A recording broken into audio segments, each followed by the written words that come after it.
Hi guys, welcome to the channel. This is Jerry. In this video, I'm gonna have a quick walk around and do a sort of point of view drive on this MG3. So this particular vehicle is a 2092 MG3 Excite, and this is the New Zealand and Australian version. So in New Zealand and Australia, there's only going to be two specs basically. So one's named as Core, one's named as Excite, which is this particular one. So both vehicles will have the same sort of body shape and size, overall size, and the same performance and same engine, by the way. So this is how the exterior looks like. So in terms of its exterior design, it's moderate. Most people have really good sort of feedbacks on this front end. We do have the traditional MG logo and also the MG grille, so it's quite sharp looking. At the front, we have a LED daytime running light that lights up whenever the vehicle is switched on, and the halogen lights. Basically, there's no fog lights on MG3, by the way. Underneath, there are sort of chrome covers and a front spoiler. Makes the vehicle look a little bit sportier at the front. On the side, and since this is the MG3 Excite, we do have a 60-inch two-tone finish alloys. If you're looking for the Core, you can have a 50-inch sort of silver finish alloys instead. On the side, and the Excite does have the black trim underneath, where the Core is missing that, by the way. Another small difference from outside, the Excite will have the body color wind mirror, where the Core will have the black wind mirror cover. So, and on the side, the vehicle is a sort of small hatchback in terms of its size. It is a competitor against stuff like Suzuki Swift, Kia Picanto, Mitsubishi, the Mitsubishi small car, somehow I lost the word, Mirage, there we go. So it is a similar size against all of them, but the vehicle is actually quite long slightly longer compared to all of them, and the overall length is just over 4 meters, where all the other competitors are less than 4 meters. That will help with the boot space and the second row, which I'll show you later. At the back, we have parking sensors as standard for all the MG3. There's no front parking sensor, by the way, and reverse camera, which is located underneath the bumper. And fuel tank is on the right hand side, by the way. For New Zealand Australian market, 91 petrol will be okay for this vehicle, by the way. Another difference on the MG3 between the Core and the Excite is this roof spoiler piece. In case you buy the Core and you really want the roof spoiler, it's always possible. There are genuine accessories in Australia or aftermarket accessories in New Zealand, but you have to paint them sort of to body color, by the way. Otherwise, there's just the trim difference. There's not much a lot to differentiate them between them. So yeah, that's how the exterior looks like. Alright, now let's have a look at the boot space. Before we go into further, if you're interested in this vehicle in New Zealand, you can contact me. I can sell this vehicle to you. I'm a salesperson on MG brand. My name is Jerry. I'll leave my contact details down below. We're located in Auckland, specifically in East Auckland or South Auckland, Pukekohe or Ormston. And if you're interested in other videos or other MG products, guidance, everything like that, please make sure to subscribe to the channel and leave a like down below if you can. So as the boot, so this offers over 300 liters of boot space. That's quite a lot for a small car like this. And we do have a big size spare wheel. This is not the full size, by the way, but it is very close to full size. This is a 40-inch steel wheel, by the way, but the width and the depth is quite close to a full size. So that will really be helpful in case you have a emergency puncture or anything like that. This cover can be taken off. So yeah, that's how the boot space. I'm pretty sure you can fit at least two suitcases or medium suitcases. This is how big the size is in comparison other products or other competitors. Again, the Suzuki like Mitsubishi is only around 270 liters, this is over 320 liters of boot space. And manual closing. So at the back, let's jump in. So this is how the seats looks like. Another small difference between the Core and the Excite, we do have the leather trim, synthetic leather, by the way, not genuine leather, where the Core will have a full fabric finish even on the side, but the seat in between is all the same. There's no difference on that. So that's how that looks like from the back. I'll jump in. So tons of space for me. I got a good amount of legroom. This is my sitting position, by the way. I'm about 178 centimeters. So yeah, it is fun for me. I've got tons of headroom, so I can easily sort of have another, maybe if you are over 183, you'll be okay, but 185 or 190, you may just touch the roof a little bit. In the center, you get the cup holder, or you can use it as storage. So good amount of foot room as well. But there is a tunnel going through, so there's a little bit gap if you're sitting in between. I think 2 people at the back will be happy adult-wise, but 3 people might be a struggle. But again, this is a small vehicle. There's nothing too much to complain. The window wide, by the way, this is quite a wide window, and you do get a C-pillar at the back.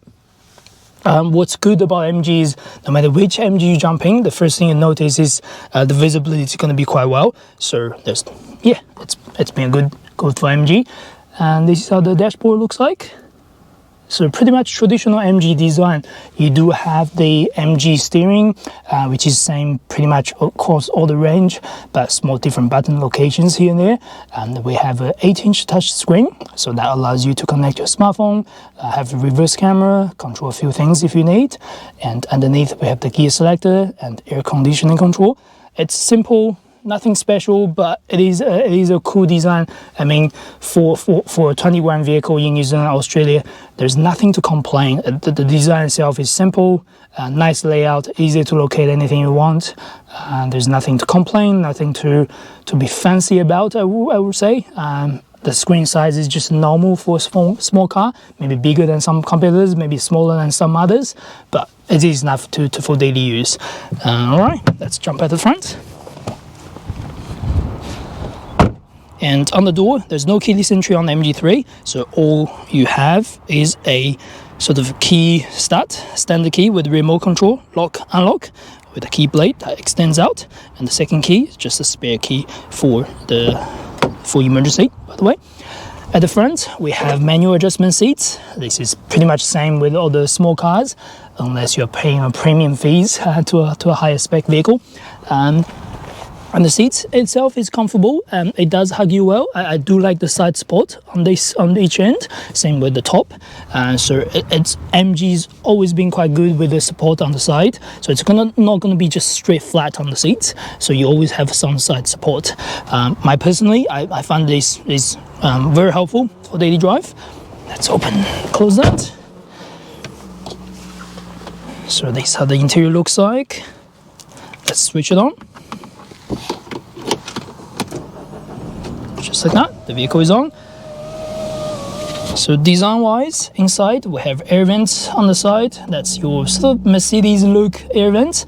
And then in the center we have the standard air vents. Let's just mute that.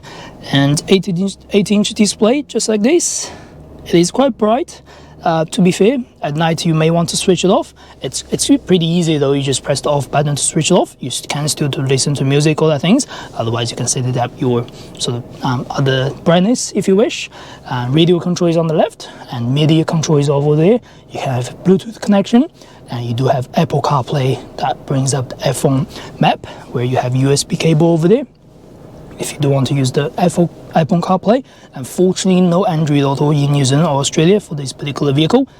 And on the right, we have video and pictures. If you use a USB storage, you can use the bottom USB again to do this, set up for other things.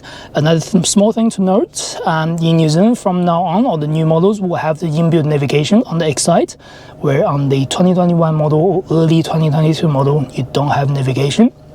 I believe that in Australia, you can have the navigation on the Excite anyway, but again, on the Core, you don't have the navigation, just a small difference. Quick derail buttons underneath, and a quick sort of climate control underneath. There's no permanent climate control display, so when you switch, it brings up, by the way. It's okay, it's not annoying, I find that it's okay. I can live with it, there's no complaint about it, but I do think someone may not like the idea of this. Then you do have sort of light that comes on to let you know what's going on basically. Gear selector, it couldn't be even simple, just go reverse, neutral, drive, and you get sports and pedal shifters. Sorry, not pedal shifter, Tiptronic, if you do want to go forward or backwards with your manual gear lever. Otherwise, go back to park. Let's have a look at the reverse camera. Just like that. It's okay. Again, nothing to complain. You do have reverse parking sensors, so when it gets close to something, it's gonna beep. I do have a lot of reflection. Today's weather is being really good, although it's quite windy, so there's our reflections. I'm sorry about that. I can't capture the best quality of that, but it's okay. It works for me. Again, I have nothing to complain for the price, 20 grand. Small storage for the glove box, and you get storage on the side. Unfortunately, I don't think you can fit a water bottle, but a very, very small cup will be okay. In the center console, we have storage, I guess, for your smartphone to lay around. And we have cup holder here, small storage, another cup holder at the back, and a manual handbrake, by the way. So yeah, on the steering you have cruise control, so that's quite handy for a small car. You have direct buttons when you connect your smartphone, by the way, and volume control over there. Indicators on the left side, it's a European style or spec. Windscreen wiper on the right, so only manual windscreen wiper, no auto wiper, by the way. The dashboard, it's quite simple, just traditional analog dial on each end. We do have the indicator over there for your parking, reverse or gear control. You can change the display by pressing this button on the side. Just go to your sort of range to empty, trip 1, trip 2, your on-time consumption, everything like that. Yeah, just like that. I think that's pretty much all about what the vehicle has when it's stationary. Alright, we're ready. So first, you may want to see the visibility. So thanks to the small quarter window and that glass, basically, that's very nice for the front view, because you can actually see through the wind mirror itself, so that's good. Happy with that. Wind mirror itself is quite large for the small size. Again, it's pretty good. On the left, same thing again, and the center mirror is okay. It works fine. And at the back, that's how that looks like. Again, that pillar does have a small blind spot, but because the rear window is quite large, again, it doesn't really affect anything. So yeah, overall, the visibility is very good. I'm happy with it. As a small car, or as pretty much all the MG cars, there's no complaint about visibility as far as I'm concerned. So yeah, that's ready to go. So power-wise, let's just review the power again. So the vehicle does have a 1.5 liter natural aspirate petrol engine. So that will take 91 in New Zealand, Australia. And it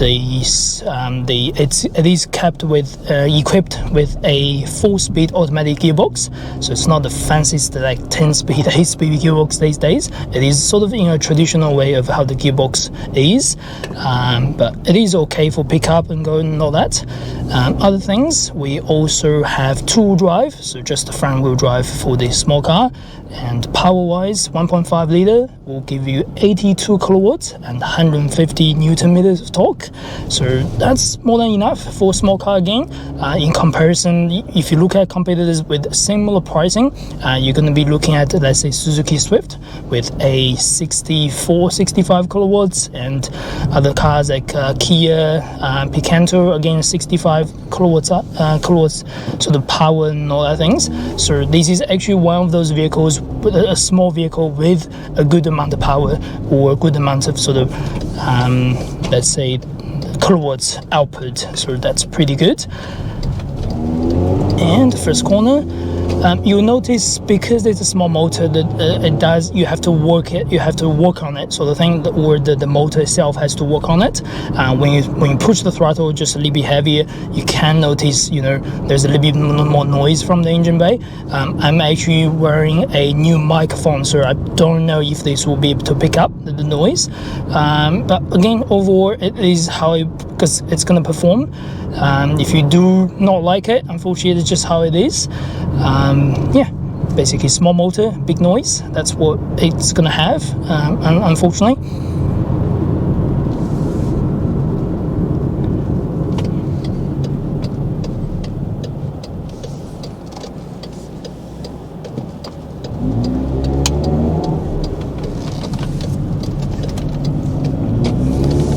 And the good thing about the MG3, or even a lot of MG cars, I find is like say before we didn't know anything about MG. Now we start driving the MG these days.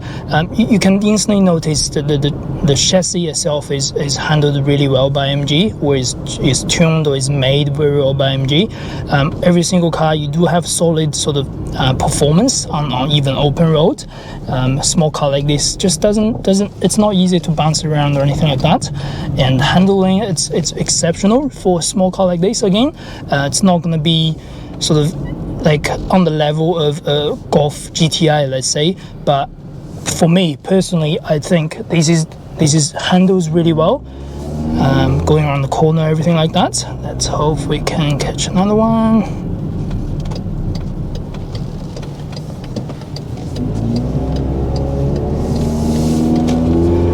And under full, not full, just this is about maybe 80% throttle.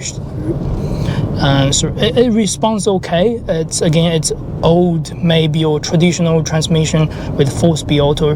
There's nothing to surprise you, I would say.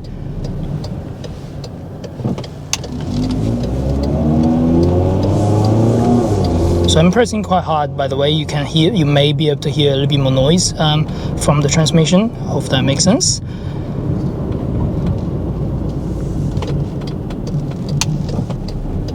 But yeah, overall handling is pretty good. I'm quite comfortable with this handling. It doesn't have too much oversteer or understeer or anything like that. It is perfectly balanced, again, for a small car like this. And going through the bumps. Yeah, obviously that's a big bump, so there's a little bit jump over the bump.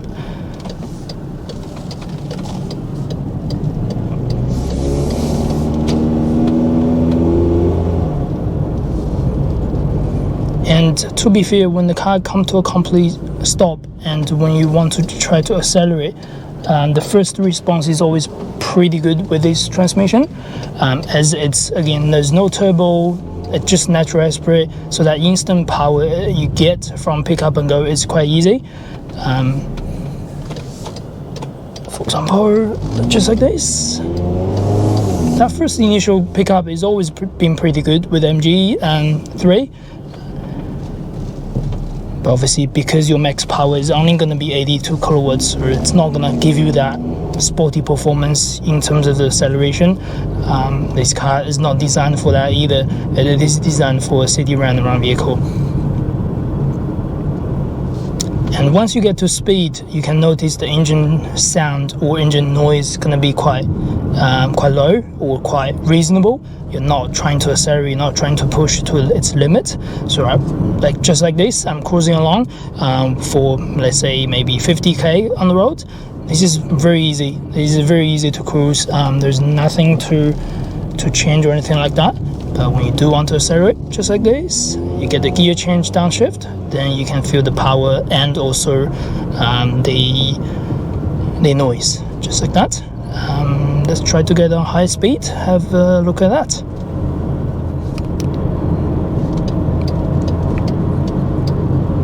Alright, we're finally getting close to the motorway.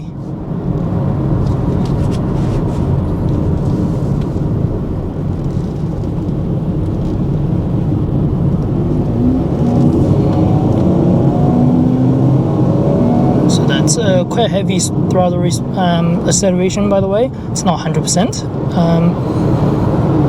So just on the initial acceleration, once you, let's say your speed is about 20 to 30, you're pressing down, it's not that responsive from the 4-speed auto. But once you get to the speed, once you get to an upper speed and anything like that, you can feel that the transmission works okay, especially for the vehicle itself and all the things. So it's not a fast car. At the end of the story, it's not a fast vehicle. But what you can know is you can feel how the vehicle is solid and stable, quite so stabilized on the road.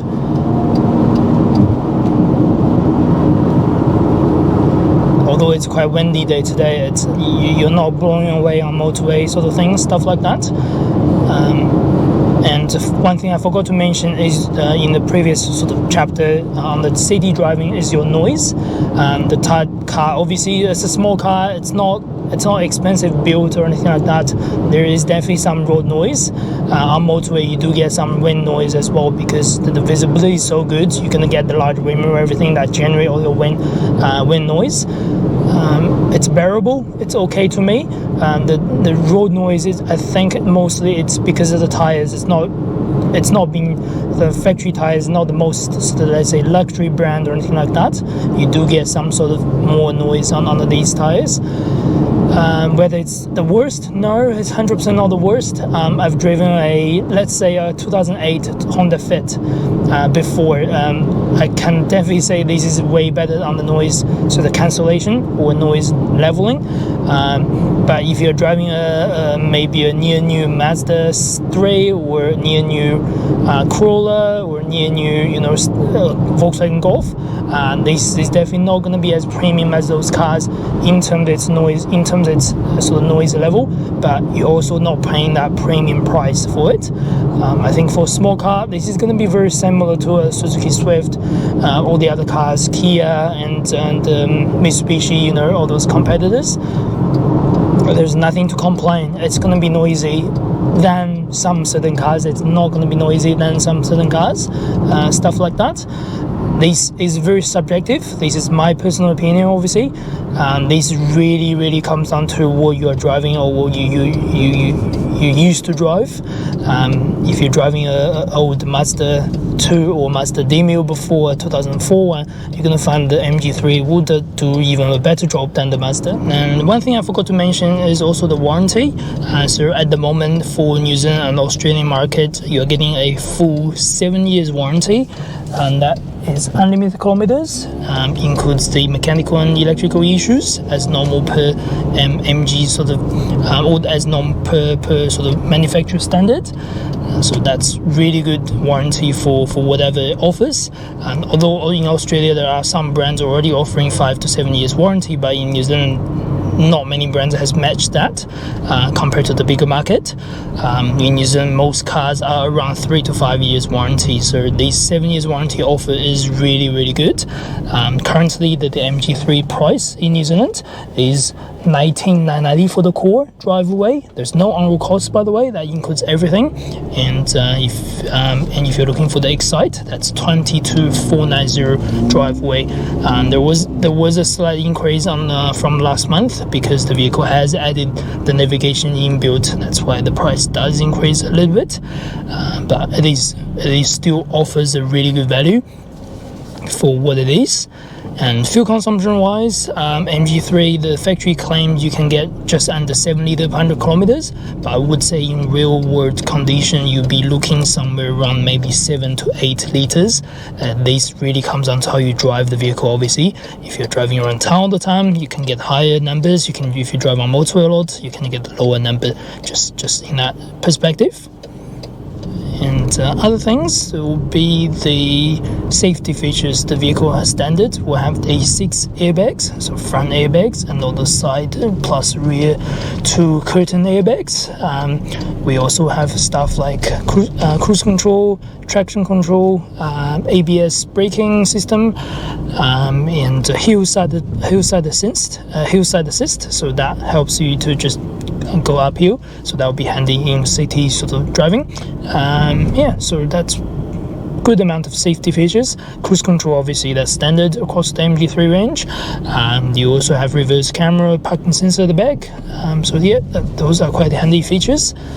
So the equipment on this particular vehicle is generous. There's no advanced safety features like things you have these days is your adaptive cruise control, lane departure warning, blind spot detection. Unfortunately, you don't have that on this sort of vehicle.